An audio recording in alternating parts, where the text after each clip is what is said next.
자, 제대로 나오죠? 자, 이번에는 BBC 뉴스를 읽어볼 겁니다. 자, 제일 위에 나와 있는 중국은 바이러스 침체에서 계속 회복이라고 적혀 있죠. 잘 읽어봅시다. 들어가서 자, 중국 경제는 바이러스 침체에서 계속 회복입니다. 좀 보시죠. 자, 중국 경제는 최신 공식 수치에 따르면은 코로나19 유행병에서 회복을 계속하고 있습니다. 세계에서 가장 큰 작년 같은 분기에 비해 7월과 9월 사이에 4.9% 성장을 했습니다. 그 말이죠. 그러나 이 수치는 경제학자들의 예상하는 5.2%보다 낮습니다. 중국은 이제 최신 국내 총생산, 즉 GDP를 말하는 거죠. 데이터를 기반으로 글로벌 회복을 주도하고 있습니다. 5%에 가까운 성장률은 대유행이 처음 등장한 2020년 초 중국 경제가 겪은 침체와는 거리가 멀습니다. 멀다는 거. 올해 첫 3개월 동안 중국 경제는 총체적 공장과 제조 과정의 공장이 폐쇄된다면 6.8%까지 위축이 되었다는 거. 중국 경제가 1992년 분기별 수치를 기록하기 시작한 이후 처음으로 위축되었습니다. 예, 그렇고요. 수집 속도를 말씀드리자면 월요일 발표된 주요 경장 수치는 전문가들이 종종 경제 데이터의 정확성에 의문을 제기하지만 중국의 회복 속도는 빨라지고 있음을 시사합니다. 분기별 수치는 2019년 같은 분기와 비교됩니다. 홍콩 ING의 중국 경제학자 아이리스 팡 이 인물 아주 아이리스 팡하죠. 헤드라인 번호가 나쁘지 않다고 생각한다고 말했습니다. 중국의 일자리 창출은 상당히 안정되어 있어 더 많은 소비를 창출합니다. 중국의 9월 무역 수치도 작년 9월에 비해 9.9% 수입이 1.32% 정도 증가하는 수입이 13.2% 증가하는 등 강한 회복세를 나타냈다는 것. 지난 20년 동안 중국은 이러한 속도가 점차 둔화되고 있지만 평균 약 9%의 경제 성장률을 보였다는 거. 9%. 코로나19 유행병이 올해의 성장 목표로 방해했지만 중국은 최근 몇 달 동안 확대된 미국과의 무역 전쟁에 휘말리게 되었습니다. 현금 주입. 중국 정부는 올해 코로나 바이러스에 타격을 입은 경제를 되살리고 고용을 지원하기 위해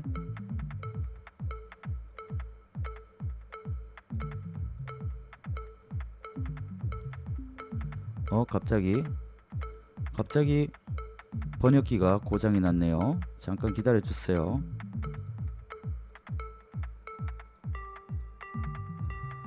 갑자기 경제가 풀렸습니다. 이거 왜 이럴까요? 그렇습니다는 거. 뻘이 이거 보면 왜 번역할 수가 없죠?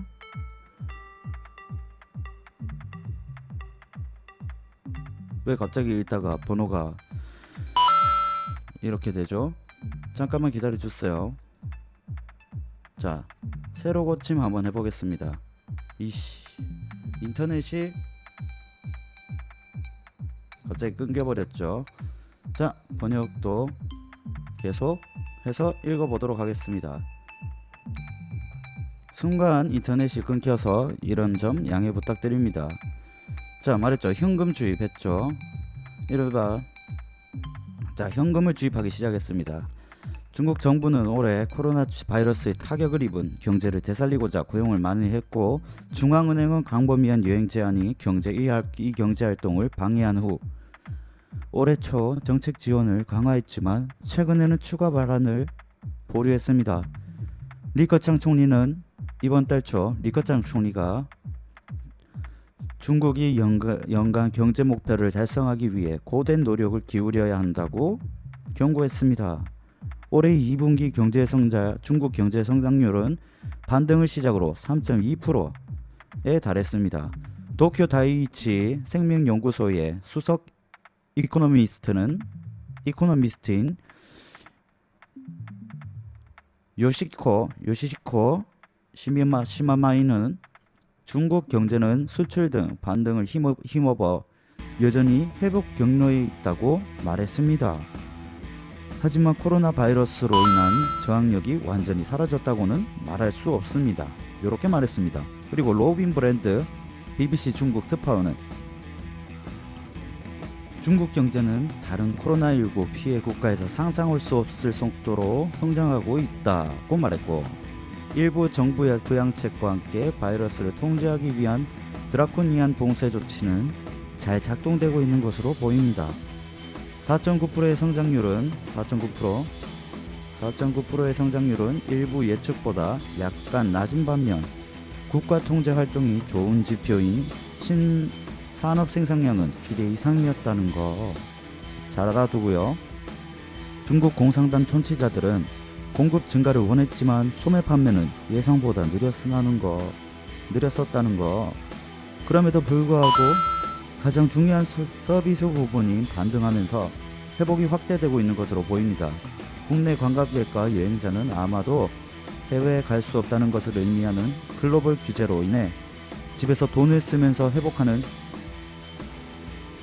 계속할 수 있었을 것입니다. 또 여행붐. 여행붐이 중국 경제 또한 올해 10월에 수백만 명이 중국인을 여행하는 골든위크로 인해 활기를 띨 것입니다. 중국과 골든위크가 여전히 빛날 수 있습니까? 이런 질문을 많이 하는데 국제여행이 엄격히 제한됨에 따라 수백만 명의 중국인이 대신 국내를 여행하고 소비하고 있습니다. 문화관광부의 자료에 따르면 8일간의 휴가 동안 6억 3,300만 번의 여행이 발생하여 약 4,666억 위안 6억 696억 달러 538억 파운드의 매출을 올렸습니다. 열대섬 하이난 지역의 면세점 판매는 지난해보다 2배 이상 증가했으며 현지 세관 데이터에 따르면 거의 150% 증가했다는 거. 150% 이런 이야기가 있습니다. 자, 대부분의 읽기. 자, 다음 한번 어떤 것을 읽나 한번 봐볼까요? 자, 이런 식으로든 자, 중국 이탈리아 코로나 사례 급증 후 규칙 강화했습니다. 봅시다. 자, 코로나19 이탈리아 코로나 바이러스 사례 급증 후 규칙이 강화됐다는 거. 이거 코로나19 때문에 코로나 바이러스 규칙이 증가했다는 겁니다. 여기도 보이죠? 자, 잘 보시고요. 이탈리아는 코로나 바이러스 사례가 급증하는 가운데 규제를 강화하기 위한 새로운 조치를 발표했습니다. 마스크를 쓰고 있는 PM이라는 새로운 폐쇄를 피하기 위해 조치가 필요하다고 말했다는 거. 시장은 21시 이후, 즉 9시 이후 공공장소를 폐쇄할 수 있는 권한을 갖게 되어 레스토랑 개점 시간과 허용되는 그룹의 규모가 줄어들 것이라고 말을 했다는 겁니다. 이탈리아가 2일 연속 최고 1일 감염률을 기록하면서 이러한 움직임이 이루어졌습니다. 일요일에는 11,705건의 새로운 사례가 발표되고 토요일 하루 앞선 기록인 1925건을 넘어섰다는 라는 겁니다. 이탈리아는 전염병이 시작된 유럽 국가 중 가장 큰 타격을 입었다. 이탈리아가 코로나19 때문에 피해를 많이 봤죠. 현재 41만 4천 건의 확진 코로나 바이러스 사례를 기록했습니다. 요거 잘 봐야 돼요. 바이러스 사례를 기록했다. 41만 4천 건에. 그리고 36,500명의 사망자가 나왔다. 36,500명의 사망자가 나왔습니다. 유럽에서 영국에 이어 2위를 차지했다. 아주 심각한 상태죠. 콘테 씨는 뭐라고 했어요? 이렇게 물었습니다. 총리는 인류의 전에 방송된 연설에서 우리는 시간을 낭비할 수 없으며 경제를 심각하게 훼손할 수 있는 일반화된 봉쇄를 피하기 위한 조치를 해야 된다고 말했습니다. 자, 정부는 여기 있지만 모두가 자신의 역할을 해야 합니다. 그렇지, 이런 말입니다. 정부가 있지만 모두가 자신의 역할을 해야 합니다. 즉 마스크를 끼거나 또 손을 씻거나 그런 행동들을 말하는 거겠죠. 그는 가장 효과적인 조치는 마스크, 거리 및 손 위생과 같은 기본 예방 조치로 남아 있습니다. 우리는 친척 및 친한 친구와 함께 경계를 늦추는 상황에 주의를 기울여야 합니다. 이러한 상황에서 최대한의 예방 조치가 필요하답니다. 알겠죠? 이렇게 마스크를 쓰고 다들 마스크를 쓰고 있죠. 이런 식으로 마스크를 잘 쓰게 해줘야 된다는 거. 마스크. 다른 이탈리아 조치는 무엇입니까? 라고 물었습니다. 다른 학교 변화는 주로 고등학교의 고학년 학생들에게 영향을 미칩니다. 시작 시간이 늦어지고 더 많은 원격 학습. 그렇죠. 이렇게 해서 원격 학습이 권장이 된다는 거.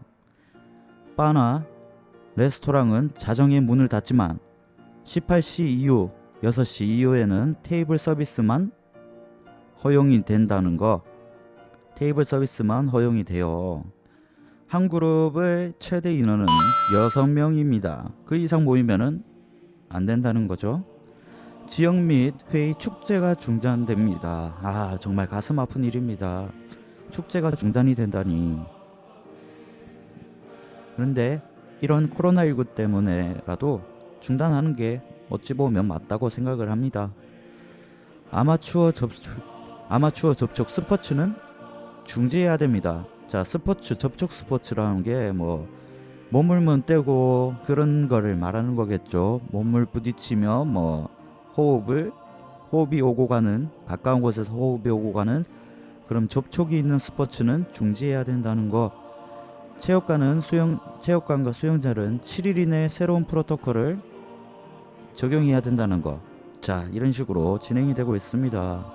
유럽은 사건의 급증에 어떻게 대처하고 있습니까? 유럽 같은 경우에는 소위 제2의 물결 감염이 계속 증가함에 따라 많은 국가에서 코로나 바이러스에 대한 접근 방식을 강화했습니다. 프랑스는 토요일에 32,000, 토요일에 32,427건을 기록적인 새로운 사례를 보았고, 일요일에는 3만 건에 가까웠습니다. 그렇죠. 그러나 유럽에서 확인된 사례의 급증가는 3월의 첫 번째 큰 파도에 비해 현재 진행되고 있는 대폭 증가된 테스트에 맞서야 합니다. 자, 이런 식으로 파리의 나이트 문화가, 밤문화가 축소되었다는 거. 자, 이렇게 사람들이 없죠. 이런 모습을 확인할 수가 있습니다. 수도인 파리를 포함한 9개의 주요 프랑스 도시는 최소 한 달 동안 21시, 즉 9시부터 새벽 6시까지 통금 시간을 적용했다는 거. 되지 않았습니다. 누구든지 정당한 사유가 있거나 135유로의 벌금이 부과될 수 있습니다. 돌아다니면. 그래서 월요일부터 벨기에의 모든 바와 레스토랑은 4주 동안 문을 닫으며 4주 동안 문을 닫았습니다. 약 한 달 동안이죠. 통금 시간은 12시부터 새벽 5시까지입니다. 그런데 주류 판매는 20시 이후부터는 금지되어 있죠. 네, 보이죠. 벨기에 총리 엑센더 데크로 나는 이러한 조치가 매우 심각하다는 것을 충분히 알고 있답니다. 충분히 알고 있다. 이렇게 말했습니다. 그리고 또 앞으로 몇 주가 매우 어려울 것이지만 우리는 더 나쁜 것을 피하기 위해 그러한 조치를 해야 한다고 요부 벨기에 총리가 말했습니다. 일요일 스위스는 월요일부터 실내 공공장소에서 얼굴가리에 마스크 착용을 의무화함으로써 감염의 급격한 증가를 대응했습니다. 공공장소에서 15명 이상의 모임도 금지됐습니다. 15명 이상 모이면은 안 된다는 거 여러분들도 잘 알아두시고 금지됩니다. 체코. 그러면 체코는 전체 잔금이 필요했다. 여부를 결정하기 전에 2주 정도 기다려야 할 일을 밝혔다. 이 나라는 현재 유럽에서 가장 높은 코로나 바이러스 감염률을 보이고 있으며 대부분의 환대 부분을 폐쇄하고 학교를 원격 학습으로 옮겼다. 체코 같은 경우에도 학교를 원격 학습으로 옮겼다는 거. 이 부분이죠. 이게 팩트. 아일랜드는 월요일에 더 엄격한 규제를 발표할 예정이라고 합니다. 자, 한 장관은 현지화된 정책으로는 충분하지 않다고 말했고 내각의 모든 비필수 사업을 폐쇄하는 등 4단계 접근 방식을 고려하고 있음을 암시한다고 말했습니다. 그렇죠. 독일 같은 경우에는 잠깐만요.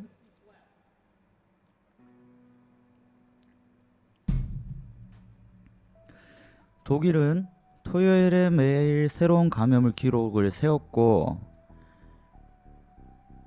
안젤라 머켈 북미 총리는 사람들에게 집에 머물고 최대한 가능한 한 여행을 피할 것을 촉구했습니다. 독일 같은 것은 별로 그런 게 없고 여행을 피할 것을 촉구했다네요. 네, 그렇습니다. 네덜란드에서는 PM 마르크 리터는 그가 더 좋은 조건을 제공해야 인정. 그들은 대부분 정부가 부분 잔금을 도입한 후 그들의 곧 휴가를 한 것으로 공공의 분노 속에서 짧은 그리스로 여행을 절단한 후 왕실에 그랬습니다. 이런 이야기가 있습니다. 오늘 핵심은 체코, 아일랜드, 독일, 네덜란드, 스위스, 벨기에 이런 사람들이 다 이런 일이 벌어지고 있습니다. 자, 다음 소식 한번 볼까요?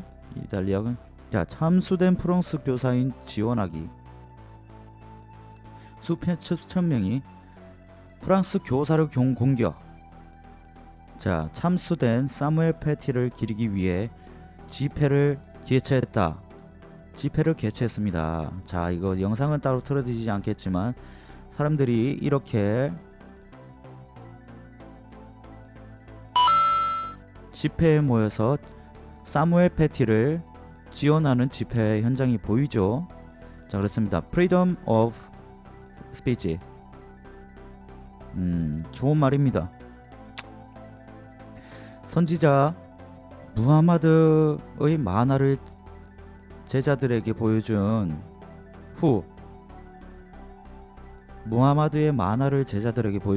참수된 교사가 있습니다. 바로 사무엘 패티인데요. 사무엘 패티를 기리기 위해 수천 명이 프랑스 전역에서 집회에 참석했답니다.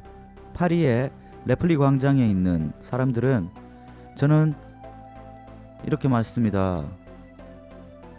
저는 선생님입니다 라는 슬로건을 가지고 있었고 PM 제브스가스는 우리는 프랑스입니다 라고 말했다고 합니다.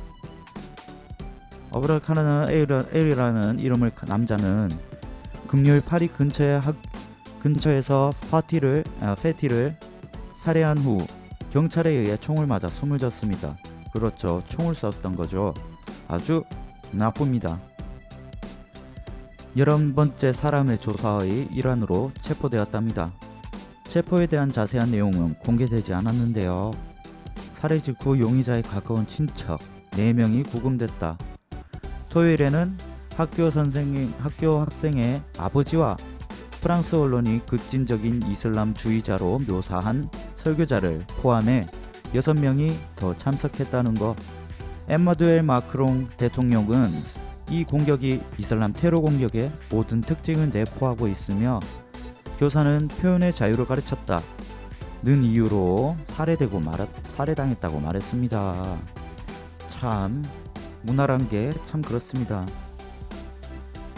살인사건은 예언자 무하마드의 만화를 간행한 풍자 잡지인 찰리 heb도에 대한 2015년 공격에 대한 재판을 진행 중이었습니다. 자, 그러면 집회는 어디에서 열렸습니까? 파리의 레피블리크 광장은 패티, 살해당한 패티를 지지하는 사람들로 꽉 찼었습니다. 파리 시장에 그들과 합류했고, 광장은 2015년 1월에 치명적인 공격 이후 150만 명이 찰리 heb도와 연대를 보인 것에 대한 시위를 하는 장면이었습니다. 일요일에는 한 시위자가 말했는데, 공화국의 모든 적에 대한 내용은 무관한 용이다 이라는 표지판을 들고 또 다른 시위자는 나는 교수입니다. 사무엘을 생각하고 있습니다. 자, 좋아하는 선생인 세뮤엘 패티는 만화를 보여주는 것에 위협을 받았습니다. 아마도 이분이 세뮤엘 패티인 것 같습니다. 또 다른 이들은 르피가로에게 그녀의 최근 살인사건에 대한 혐의감을 표현하기 위해 집회에 참석한 프랑스 무슬림이라고 말했습니다. 일본의 침묵 후에 마르세유가 연주되었고 그러게 모든 시위대 코로나 바이러스부터 보호하기 위해 마스크를 쓰고 있었습니다. 캐스터 씨는 당신은 우리를 겁주지 마세요. 우리는 프랑스입니다. 라는 말과 함께 애국가를 연주를 트윗했습니다. 자, 트윗 한번 보죠. 당신은 우리를 겁주지 마세요. 우리는 프랑스입니다. 자, 우리는 프랑스. 이런 식으로 텄다는 거. 그리고 짐 매첼 브레커 교육장관은 프랑스가 연합하면 민주주의적 적을 물리치는 데 성공할 것이며 프랑스의 모든 교사는 지원이 필요하다고 말했습니다. 파리 랠리에 참석한 첼레스인 교사인 메로피에라 당신의 가르침으로 죽을 수 있다는 것을 깨달았기 때문에, 그렇죠? 가르침 때문에 죽을 수 있다는 것을 깨달았기 때문에 그곳에 있다고 합니다. 일에서는 사람들의 I am Samuel 이라는 간단한 단어가 적힌 현수막 플래카드를 들고 다녔으며 수천 명의 사람들이 리옹의 벨크루 광장에 모였고 낭트에서 또 다른 큰 투표율을 보였습니다. 룰루즈, 툴루즈, 스트라스부르, 마르세유, 보르도 및 다른 곳에서도 시범이 열려 있습니다. It's need pass la 있죠. 자, 그들은 하나의 배너에는, 자, 이게 설명을 하자면은 그들은 공화국을 참수하지 않을 것입니다 라는 말이 있죠. 그들은 공화국을 참수하지 않을 것입니다. 일요일의 시위 외에도 수요일의 파티는 에게 전국적인 경의를 표할 것입니다. 토요일 보르도에 있는 한 모스크의 이맘인 누구는 프랑스 인테르의 문명은 무고한 사람을 죽이는 것이 아니라 야만적이다 라고 말했다고 하네요. 그렇다면 금요일에는 무슨 일이 있었나요? 반테러 검사장 프랑스와 리카르가 살인 현장에서 약 100km 100km 떨어진 노르망디 마을의 브레에 살았던 용의자가 금요일 오후에 콩플랑 생트 오너닌에 있는 베티의 학교로 가서 학생들에게 물었다고 말했습니다. 그리고 선생을 지적했습니다. 체첸 출신 모스크바에 태어난 18살의 압둘라우 A는 교사나 학교와 명백한 관련이 없었습니다. 그는 퇴근 후 집으로 걸어갈 때 패티를 따라갔습니다. 그렇죠. 패티를 따라갔죠. 퇴근 후 집으로 걸어갈 패티를 따라갔습니다. 용의자는 칼을 사용하여 칼로 선생의 머리를 공격하고 목을 베었습니다. 무섭군요.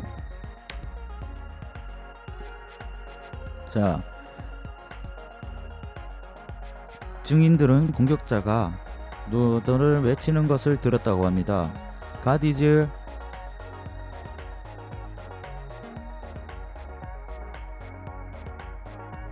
greatest를 외치는 것을 들었다고 했습니다. 경찰에 다가오자 그는 에어건으로 그들을 쏘았고 장교들은 총격을 가해 그를 9번 쳤습니다. 약 9번 쳤죠. 30cm 길이 블레이드가 가까이에서 발견되었습니다. 당국은 그 남자가 법정에 있었지만 경범죄 혐의로만 혐의를 받았다고 밝혔습니다. 조사가 최근 소식입니까? 리카드 패티가 언론의 자유를 관해 수업에서 예언자 무하마드의 만화를 보여준 이후로 위협의 대상이 되었다고 말했습니다. 최근 몇 년 동안 비슷한 수업을 했던 것처럼 역사 및 지리 교수인 미스터 패티는 무슬람 학생들에게 기분이 상할 수 있다고 생각되면 멀리 보라고 조언했습니다. 한 학생의 부모가 화를 내며 불평을 하기 위해 학교에 갔습니다. 그와 함께 동행한 또 다른 남자 설교자인 활동가인 야는 패티를 버유 깡패라고 부르고 정지를 요구하는 비디오를 만들었다고 하네요.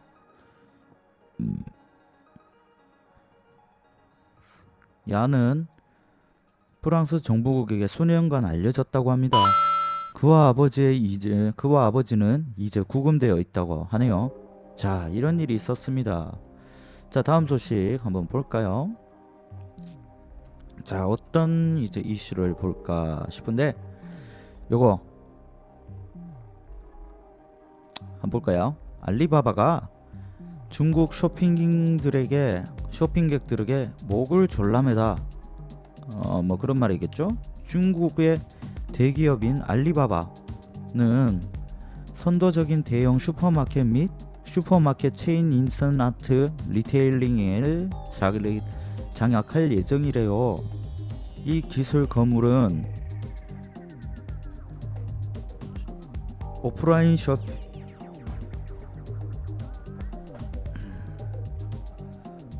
쇼핑 서비스를 강화하고 중국의 급성장하는 소매 시장에서 더 많은 입지를 확보하려고 합니다.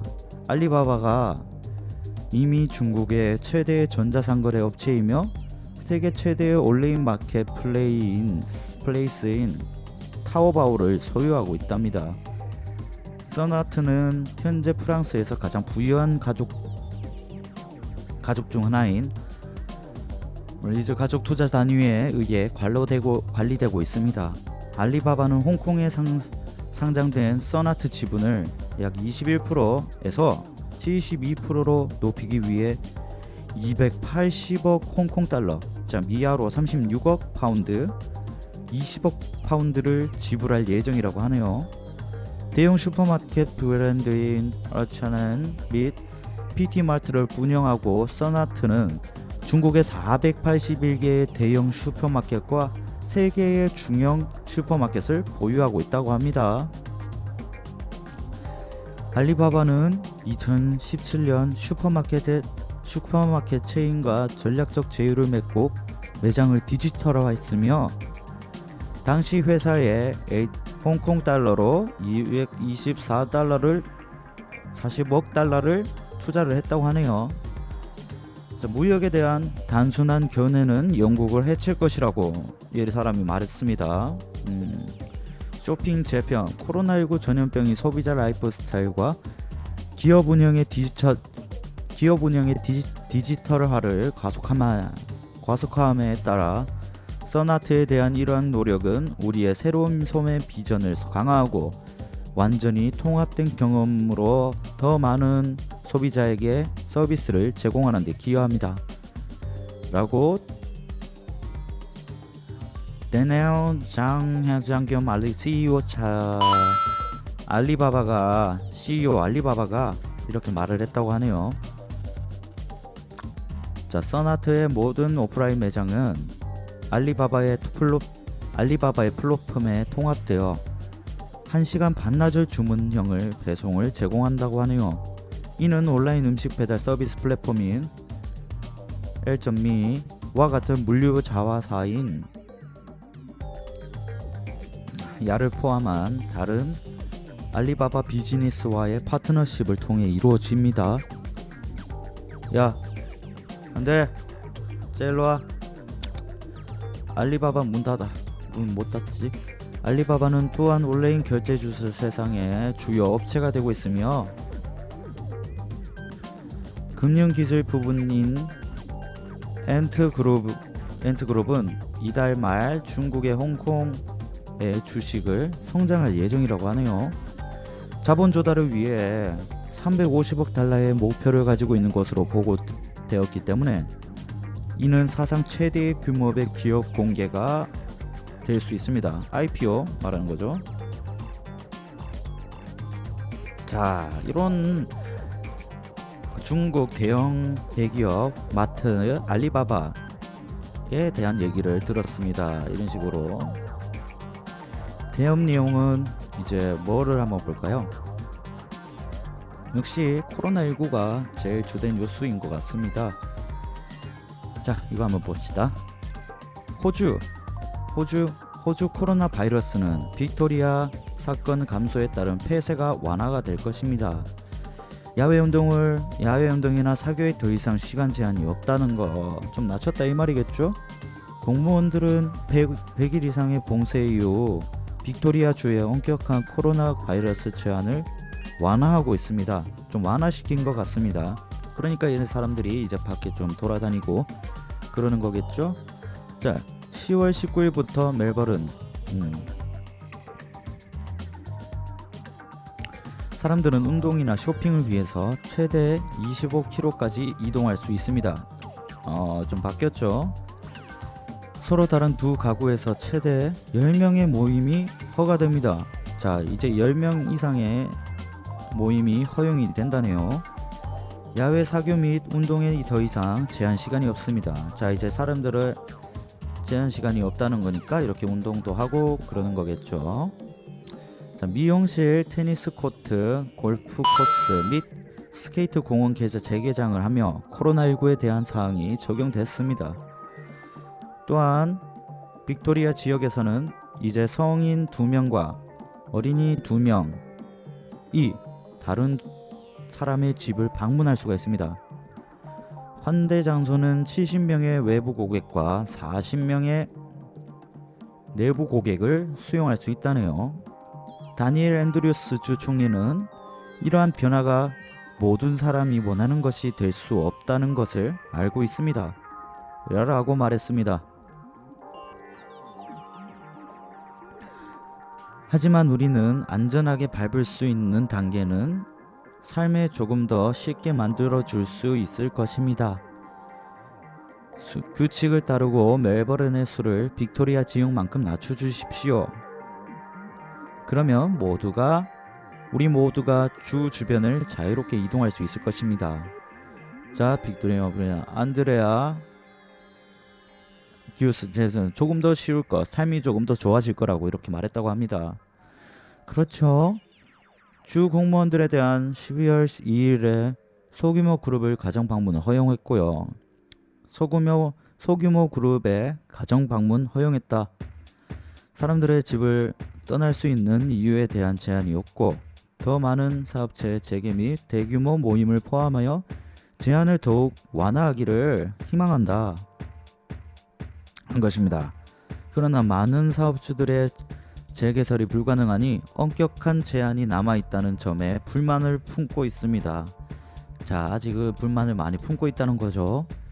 미용치료사 브루케 알런은 방송사 ABC에 자신의 사업을 아직 재개할 수 있는 업체 목록에 포함이 되어 있지 않다는 사실에 실망을 했다고 합니다. 자, 미용치료사인데 이분인 것 같습니다. 우리는 고객을 예약할 수가 없습니다.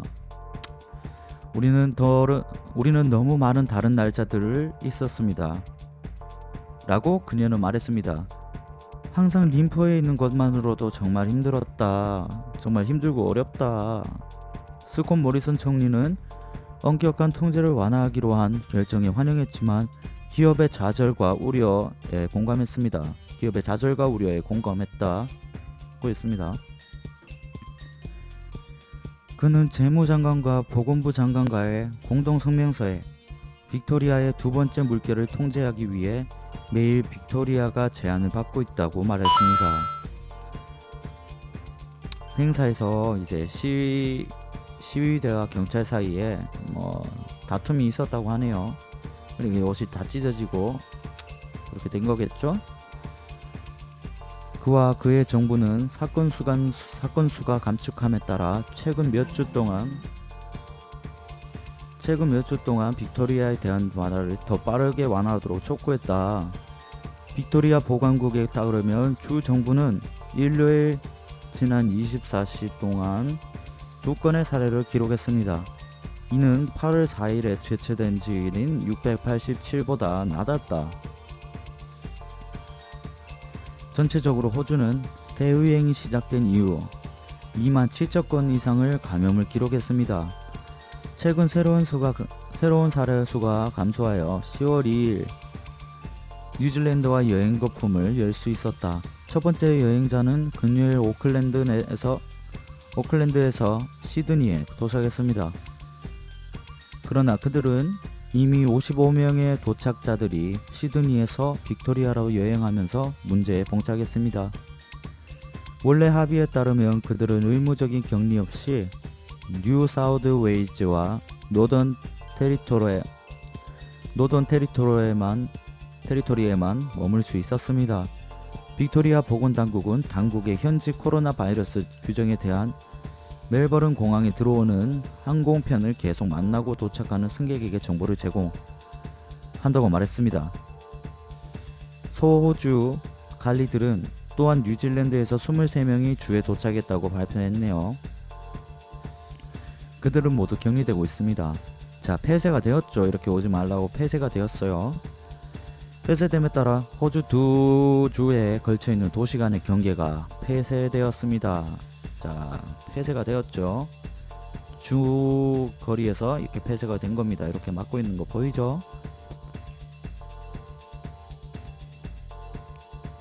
그렇게 지금 호주에서는 이런 일이 벌어나고 있답니다. 호주가 이렇게 하고 있죠. 자, 또 딴 소식 한번 볼까요? 스쿨버스로 코로나19 환자를 태우는 여성. 와, 멋있습니다. 한번 볼게요. 자, 이분이 이제 스쿨버스로 이제 이렇게 환자를 태우고 다니는 여성이랍니다. 자, 보이죠? 이런 식으로 이게 얼마나 힘든 일일까요? 이렇게 이게 다 막혀 있는 거 보이죠? 뒤에 하고 이러면서 이제 스쿨버스로 이제 환자들을 옮겨주는 것 같습니다. 인도입니다. 인도 코로나 바이러스로 스쿨버스로 환자를 태우는 여성이 있답니다. 좀 짧은 소식이네요. 에너맨 싱어는 전염병이 닥쳤을 때 18년 동안 스쿨버스로 운전했습니다. 인도가 폐쇄되면서 학교의 문은 닫았지만 사례 수는 계속 증가했다네요. 특히 야는 사는 뭄바이시에서 그리워했습니다. 그러했습니다. 구급차가 부족한 상황에서 갈리들은 학교 버스를 이용해요. 환자를 병원으로 데려다주는 지가 결정했대네요. 환자를 병원으로 데려다주기로 결정을 했대요. 이 사람이 아주 대단한 사람입니다. 새로운 역할을 맡았을 때 위험을 알고 있었대요. 위험을 알고 있었는데 이렇게 이제 자기가 자진해서 한 거겠죠. 뭄바이는 인도에서 최악의 피해를 입은 도시 중 하나입니다. 그러나 코로나19에서 회복된 후에도 그녀는 그만둘 의문이 여지가 없다고 말했습니다. 코로나가 좀 나아졌지만 여전히 하겠다는 의지를 보인 것이죠. 대단한 여성입니다.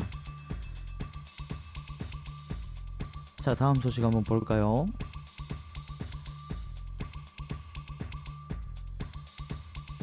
자, 이제 베트남 소식으로 한번 가보겠습니다. 베트남 산사태. 베트남에서 상사태가 크게 일어났나봐요. 그래서 구조대원들의 막사에서 생존자를 수색하다. 생존자를 수색하고 있다네요. 추가 산사태에 대한 두려움으로 인해 도력이 좌절될 수 있습니다. 이분들 다 대단한 사람들이죠.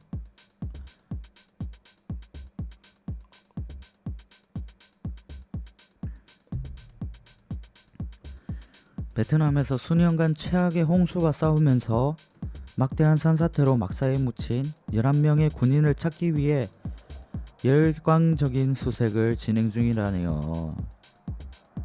막사에 묻힌 11명을 구하기 위해 이렇게 다 같이 수색을 벌이고 있는 거죠. 꽝따이는 중국 지방에 있는 막사 유적에서 지금까지 11개의 시신이 뽑혔다네요. 한 관리는 그가 밤에 폭탄처럼 폭발하는 산사태를 들었다고 합니다. 폭탄처럼 폭발하는 산사태를요. 정말 지난주에 베트남의 많은 지역에 폭우가 발생했는데 홍수와 산사태로 최소 70명 사망했다네요. 최소 70명은 사망했다네요. 앞으로 홍수가 더 많은 것에 두려움이 있다네요. 자, 홍수 이 뒤에 물 보이죠? 비가 얼마나 많이 온지 보여지는 모습입니다. 이런 사람들을 어린아이도 얼마나 무서울까요? 정부는 베트남 4개의 군부대가 일요일 아침 일찍 아침 산사태로 피해를 입었다고 밝혔습니다. 뉴스 사이트에 따르면 현지 관리인 야는 오전 2시부터 4-5개의 산사태가 발생하여 폭탄처럼 폭발했고 산 전체가 무너질 것 같은 느낌이 들었습니다. 라고 이렇게 말했다네요. 정말 무서울 것 같습니다. 구조자들은 시신을 회수하기 위해 노력하면서 고위관리 더 많은 산사태의 위험과 현장에 접근하는 더 안전한 방법이 필요할 수 있다고 경고했습니다. 치명적인 산사태는 이오투와 TN2의 지방에서 산사태의 피해를 입은 수력발전소에서 노동자를 구하기 위해 구조대원 13명, 대부분이 군인이라고 합니다. 솔저. 자, 구조대원 13명이 죽은 채로 발견된 지 며칠 후에 발생합니다. 그렇습니다. 베트남에서 이렇게 고생 중이라고 하네요. 안타깝습니다. 다음 소식 한번 볼까요? 자, 칠레 시위는 기념일에 폭력적으로 변합니다. 자, 그렇습니다. 이렇게 폭력적인 모습을 보여주고 있죠. 자, 충돌 체루탄에 이어 물대포까지 이렇게 발사를 하네요. 불평등에 대한 칠레 시위는 파괴자가 두 교회에 불을 태워 사실상 그중 하나를 파괴하면서 폭력적으로 변했다고 하네요. 경찰본부도 화재 폭격을 당했다네요. 평화롭게 시작된 시위에서 상점들이 약탈당했습니다. 시위는 2달 동안 칠레를 뒤흔든 대규모 시위운동이 시작된 지 1년이 됐다고 하네요. 시위대는 또한 다음 주말 국민투표에서 새 헌법에 찬성할 것 살성할 것을 사람들에게 촉구했다네요. 시위자들은 1973년 아우구스토 피노체트 장군이 권력을 장악한 후 군사 통치 시절로 거슬러 올라가는 칠레 헌법의 문제가를 제기했다는 거.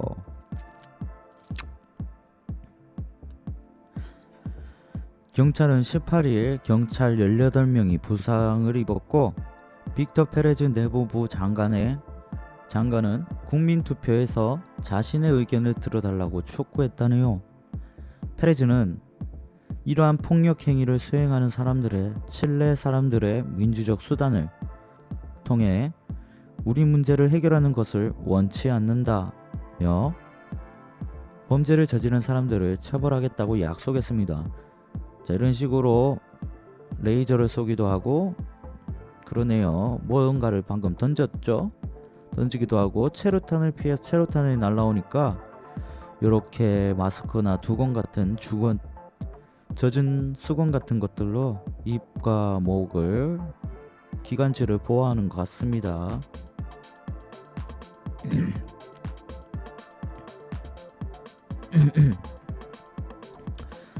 가면을 쓴 시위대는 수도인 산티아고의 교회를 공격하여 첨탑에 불을 붙였다네요. 경찰은 충돌 후에 체류탄과 물대포를 발사했습니다. 작년 10월 칠레에서 처음으로 시위가 일어났고 거의 매일 열렸지만 코로나 바이러스가 확산되면서 대부분 가라앉았다고 하네요. 이 시위는 원래 산티아고의 지하철 티켓 가격 상승에 의해 촉발되었지만 곧 칠레의 불평등 높은 의료 비용 및 부족한 교육 자금을 비난하면서 더 광범위한 운동이 되었습니다. 자, 지난해 시작된 시위 운동으로 30명 이상이 목숨을 잃었다고 하네요. 이렇게 시위를 벌이면서 시위하는 모습이 보이죠. 이런 식으로 수백 명의 시위대가 고무탄으로 눈을 멀게 한 경찰의 과도한 무력 사용은 칠레 사람들의 분노를 더욱 가중시켰습니다. 자, 고무탄을 눈을 맞아서 이제 시력을 잃게 된 사람들도 있다네요. 지난 10월 시위가 절정에 달했을 때 칠레는 폭력을 두려워하며 두 개의 주요 국제 정상회담인 COP25 기상호 정상회담의 에펙 무역 포럼을 주최하지 않았습니다. 시위 도중 30명 이상의 목숨을 잃고 수천 명이 부상당했다고 하네요.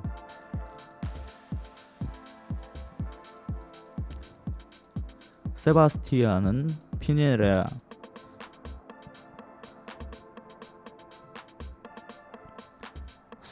피레라는 BBC의 케이튼 왓슨에게 자신이 대통령으로 남을 것이라고 전했습니다. 자, 이런 식으로 칠레는 아주 그냥 폭동과 시위로 그렇게 되고 있는 것 같네요. 그런 소식이 있습니다. 자, 그 다음 한번 볼까요?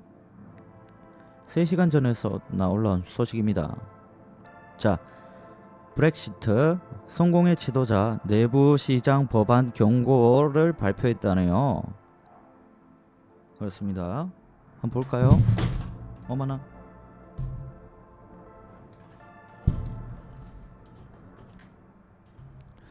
영국 성공의 지도자들은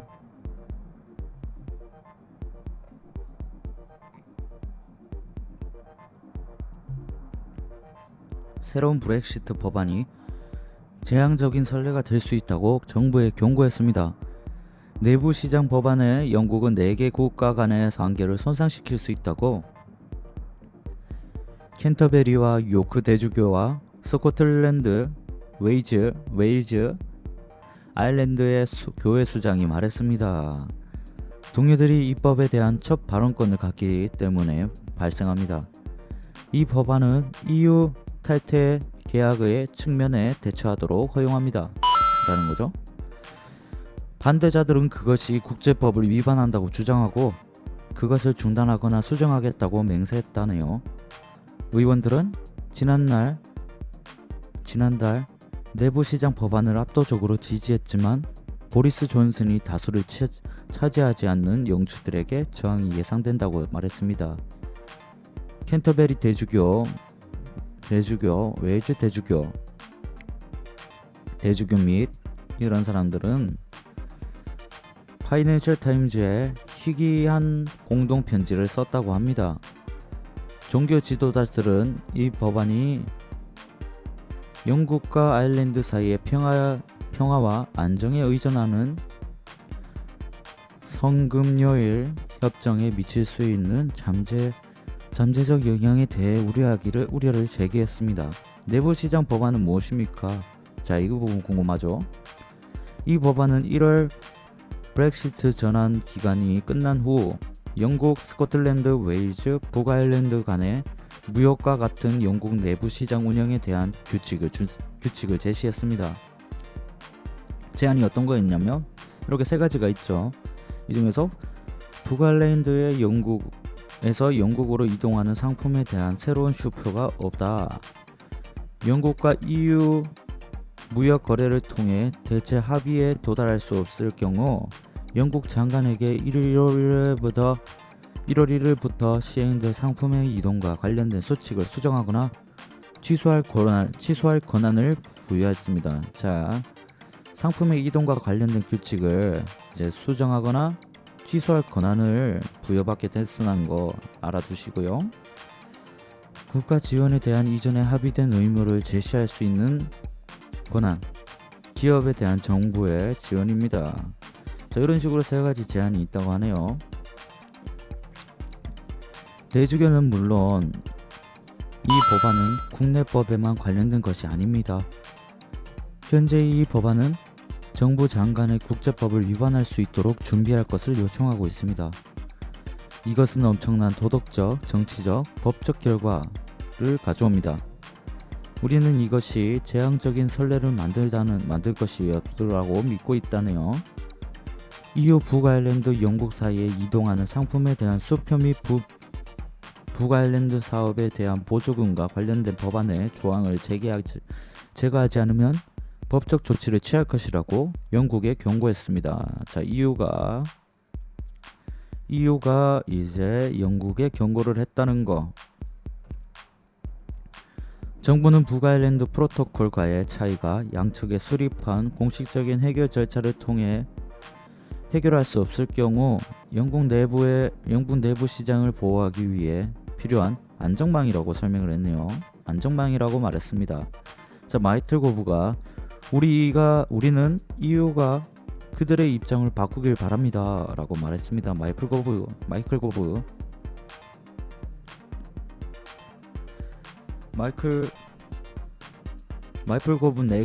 내각부 장관은 월요일에 EU 위원장 마로스 서보이스를 만난 영국의 탈퇴 조건을 명시한 법적 구속력 있는 철회 합의가 어떻게 이행되고 있는지 논의할 예정입니다. 영국과 EU는 어업 접근과 경제 문제에 대한 의견 불일치로 그걸로 인해 무역 거래에 대한 협상이 중단되면서 협정이 시행되는 방식과 미래 경제 파트너십 조건 모두에 대해 쟁탈전을 벌이고 있습니다. 일요일 BBC의 안드리우 말스는 쇼에서 거부는 EU와 대화를 위한 문이 아직도 열려 있지만 주요 영역에서 자리를 옮기는 경우에만 가능하다고 하네요. 자, 주요 영역에서 자리를 옮기는 경우에만 가능. 이게 그겁니다. EU는 회담을 강화할 준비가 되어 있지만 어떤 가격으로도 협상에 동의하지 않을 것이라고 말했다네요. 자, 그렇습니다. 내부 시장 법안이 첫 번째 장애물로 도달하면 월요일에 상원에 주목될 것입니다. 110명의 이상의 동료들이 두 번째 독서 토론에 대한 발언하기로 서명했으며 전 영국 및 웨일즈 대법원장 판사 경우 법안에 대해 후회의 움직임이라고 후회의 움직임이라고 표명을 했다네요. 상징적인 절차지만 제한된 법률에 대한 상봉 회의소 내의 반대 수준을 보여주는 것입니다. 그렇죠? 이 법안은 노동당 자유민주당 크로스벤치 동료들의 격렬한 반대를 직면할 가능성이 있다. 저 반대에 직면할 가능성이 있습니다. 전직 지도자 하워드 경을 표만 여러 고위 테러리라라 정부가 권력보다 더 구체적으로 의회에서 투표하겠다는 약속에 확신이 없다고 말했고 문제의 사용이 가능합니다.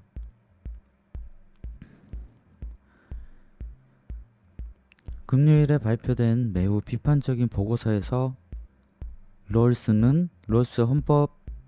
헌법위원회는 법의 지배에 위배될 위험이 있는 법안이 철회협정의 지원 내에서 적절하게 해결될 수 있다고 말했습니다.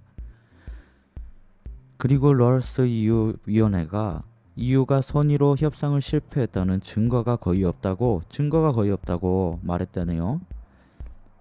일부 토의 회원들은 철회 협정의 일부가 제쳐질 수 있는 합법적인 계기가 될 수 있다고 믿고 있습니다.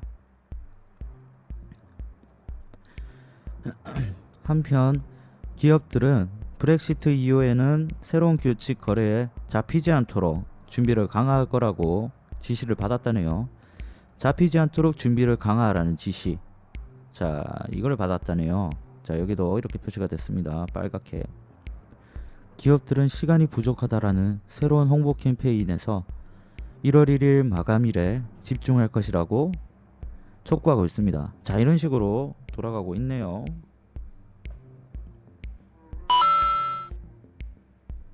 이렇게 돌아가고 있습니다.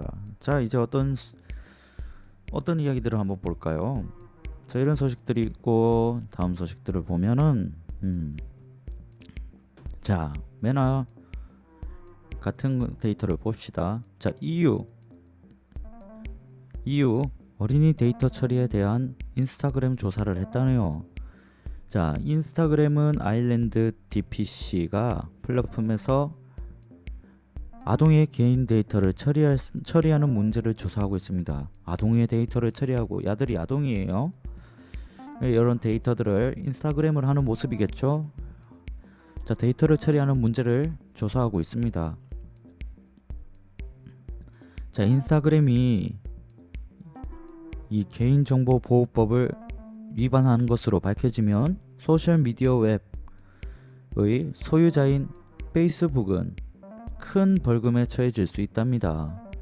조사는 인스타그램 이 앱에 액세스하는 모든 사람들의 비즈니스 계정의 연락처 정보를 공개했다는 불만에서 비롯되었습니다. BBC는 논평을 위해 페이스북에 접근을 했다네요. BBC가 페이스북에 접근을 했습니다. 많은 미국 기술 대기업 아일랜드 유럽 본사들을 두고 있으며 DPC는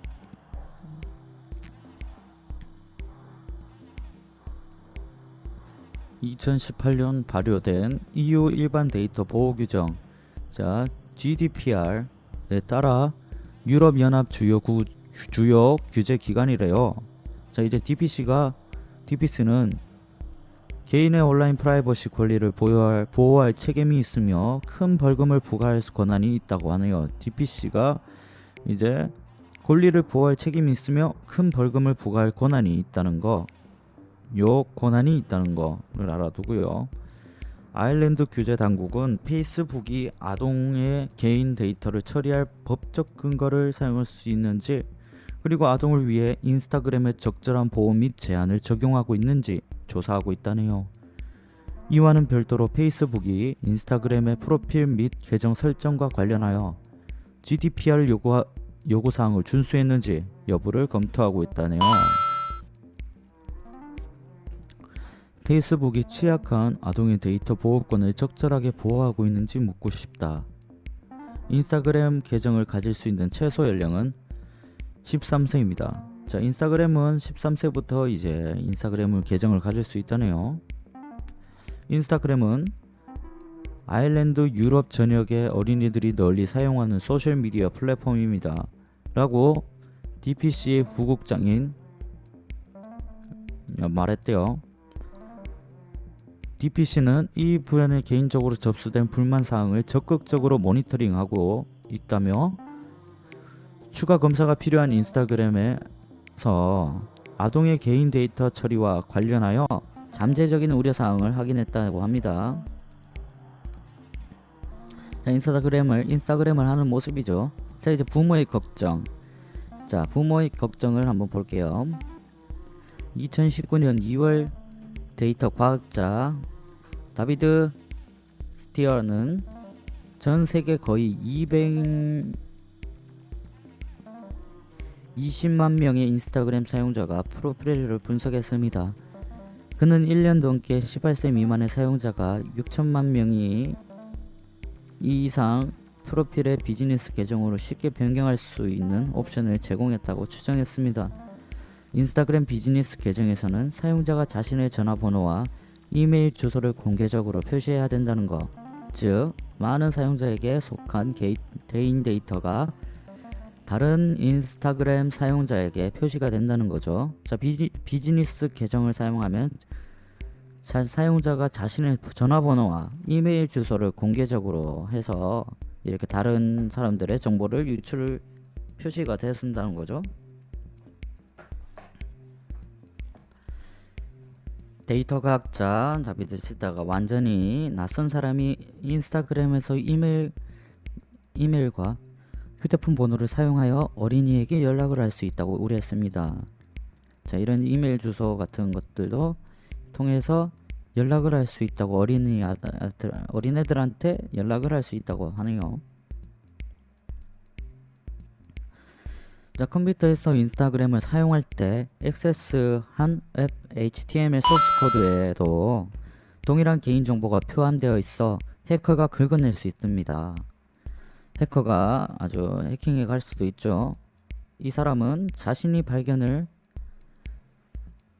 페이스북에 보고를 했지만 인스타그램의 이 비즈니스 계정의 이메일 주소와 전화번호를 마스킹하는 것을 거부했다고 미디엄 블로그에 썼습니다. 자, 이렇게 했다네요. 알려줬지만 그러나 페이스북은 인스타그램 페이지 소스 코드에서 연락처 정보를 제거하기로 결정했다네요. 페이스북은 인스타그램 페이지 소스에서 연락을 제거하기로 했답니다. 그럼에도 불구하고 스탠은 2019년 5월에 4,500명의 사용자에 관련된 연락처 정보가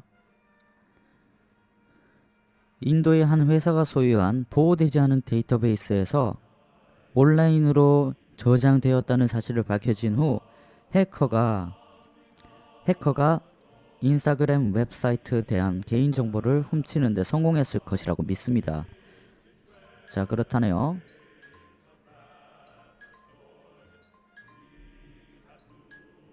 자, 아이의 번호와 이메일 낯선 클릭하는 것만으로도 찾을 수 없도록 해야 할 책임이 있습니까?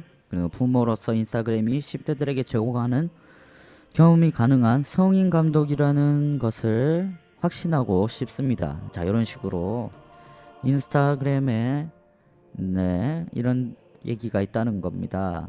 자, 오늘도 여기까지입니다. 안녕. 여기까지야. 안녕.